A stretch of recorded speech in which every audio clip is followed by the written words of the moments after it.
Pemirsa, seorang ibu di Brebes, Jawa Tengah tega berusaha membunuh ketiga anaknya. Seorang ibu di Brebes, Jawa Tengah tega membunuh anak kandung. Mencoba membunuh 3 orang anak kandungnya. Seorang ibu yang tega membunuh anak kandungnya. Satu anak tewas dengan luka sayatan di leher. Halo semua, apa kabar? Selamat datang kembali di Jiro Portal. Dimanapun kalian berada dan bersama siapapun kalian di sana, kalian tidak benar-benar sendirian.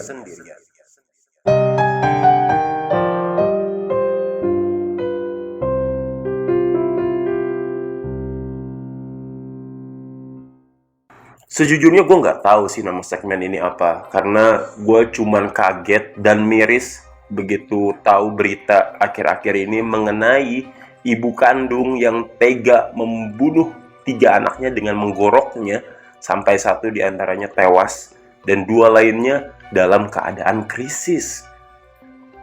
Wow, gue nggak habis pikir bagaimana bisa.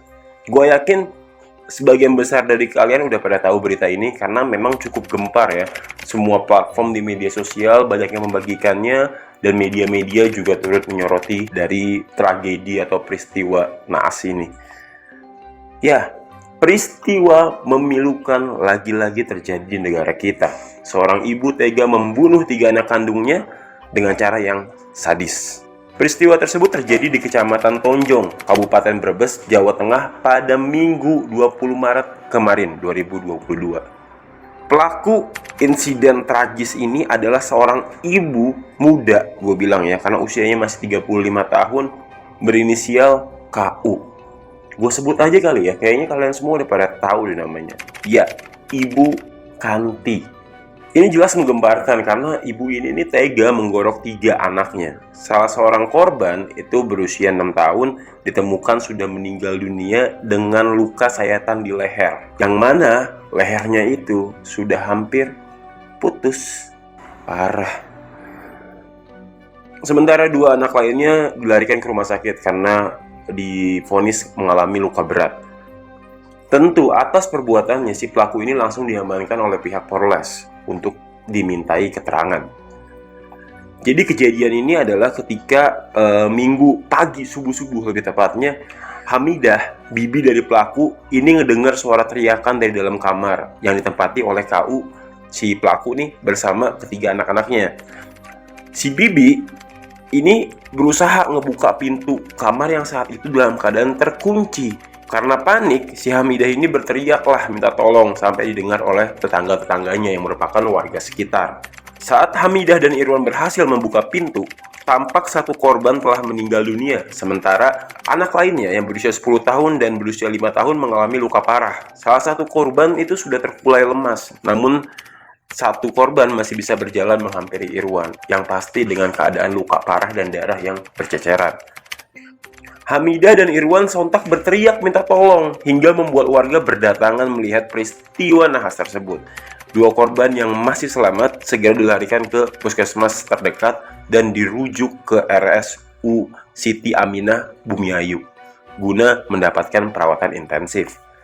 Jadi sebelumnya si ibunya ini sempat menyuruh anak kandungnya itu untuk membeli cutter yang mana cutter itu digunakan untuk menyayat leher dari anak-anaknya ini. Jadi bukan dengan golok ataupun pisau, melainkan dengan cutter disayat. Aduh, gua kebayang sih bagaimana bisa nurani seorang ibu sampai tega melakukan itu pada anak kandungnya sendiri.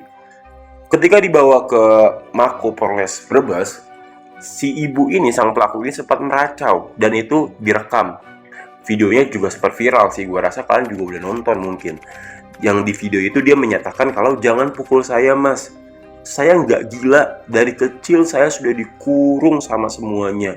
Sambil menangis, nggak nangis juga sih, ya gue rasa lebih ke depresi kali ya, sedih dia. Pelaku itu terus meracau dan menceritakan alasannya ingin melakukan perbuatan keji tersebut. Saya ingin menyelamatkan anak saya supaya nggak hidup susah. Saya ingin menyelamatkan anak-anak. Kata-kata itu yang diucapkan olehnya. Aduh, gue gak habis pikir sumpah sama ini. Coba kalian lihat aja di video ini berikutnya. Saya nggak gila. Iya. Dari kecil saya udah dikurung. Dikurung sama siapa? Semua Saya mau Kenapa? menyelamatkan anak-anak. Biar nggak hidup susah. Emang hidup susah itu sama siapa? Gara-gara saya mereka hidupnya susah. Bingung mau tinggal di mana. Saya nanti mau dibunuh sama Amin, saya nggak mau. Amin itu siapa? Kakaknya suami saya. Kenapa? Saya cuma mau tobat sebelum saya mati. Saya cuma mau menyelamatkan anak-anak. Video yang baru aja kalian saksikan itu viral di media sosial dan banyak mendapat tanggapan dari para netizen. Macam-macam lah, ada yang bilang ini gila, ada yang bilang kayaknya ada ketempelan jin deh, ada yang bilang semua nggak wajar, dia dikendalikan dan sebagainya. Banyak banget praduga-praduga liar yang mengarah kepada opini-opini yang belum tentu dapat dibenarkan. Tapi yang pasti ketika dibawa ke rumah sakit jiwa untuk dilakukan pengetesan, katanya pelaku ini mengalami depresi karena faktor ekonomi. Namun saat ini prosesnya masih dalam penyidikan kepolisian, masih didalami motifnya seperti apa. Kita juga masih nunggu bagaimana update-nya, tapi dugaan sementara dari rumah sakit, si pelaku ini mengalami depresi karena faktor ekonomi. Oke. Itulah tadi sekilas atau beberapa rangkuman yang gue rangkum dari sumber-sumber dan berita yang gue lihat, video yang gue lihat, yang cukup bikin gue miris. Tapi anyway guys, di sini gue tekankan kenapa gue angkat video atau konten ini di Jero Portal, karena setan, ya gue bilang sekali lagi, setan itu masuk mempengaruhi segala tindakan manusia melalui bisikannya ketika dalam keadaan batin dan fisik yang lemah. Dalam hal ini, gue melihat si ibu ini batinnya sedang lemah. Gue nggak bicara soal kasus ini aja deh. Banyak juga kasus-kasus orang-orang bunuh diri, itu kenapa dia mau bunuh diri? Kenapa dia mau mengakhiri hidupnya? Padahal dia tahu mati bukan solusi, padahal dia belum tahu juga setelah kematian itu ada kehidupan lain yang mungkin belum tentu bikin dia lebih nyaman dari kehidupan di dunia ini. Tapi kenapa dia mau melakukan itu? Pada dasarnya bunuh diri adalah hal yang dilarang oleh semua agama. Tapi kenapa sih ini nih masih banyak yang melakukannya? Dari beberapa yang gue lihat, setan turut berperan lewat bisikan-bisikan. Karena mereka itu masuk ketika batin kita lemah, kita berada di tempat sepi, dia bisik, mati aja mati. Namanya setan menjerumuskan, membawa kita untuk menjadi kaumnya yang melanggar aturan atau larangan yang dituliskan oleh Tuhan. Jadi ya sudah, mereka akan melakukan berbagai cara lewat bisikan-bisikan itu. Namanya menyelamatkan anak dari hidup susah dengan membunuhnya itu jelas nggak benar. Tapi kenapa sih itu bisa dilakukan? Ya mungkin selain faktor depresi itu, pada saat itu kondisi sepi, pikirannya sedang drop, batinnya sedang lemah, dan setan masuk untuk membisikkan, memberikan suggest, sugesti-sugesti yang akhirnya ditangkap oleh nalarnya sebagai hal yang benar atau hal yang terbaik.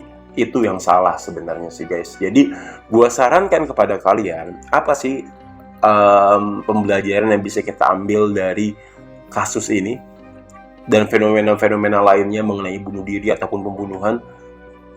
Ketika kita dalam keadaan depresi, ketika kita dalam keadaan lemah batin, frustasi, stres, apapun itulah masalah yang kita hadapi, pertama, percayalah, Tuhan tidak akan memberikan ujian di luar batas kemampuan umatnya. Yang kedua, ketika kalian merasa stres, depresi, jangan pendem sendiri, segera cari pertolongan, dan minimal punya temen lah buat bercerita, buat berbagi. Karena itu akan membuat kalian merasa lebih baik, akan membuat kalian merasa lebih lega, pikiran kalian lebih jernih.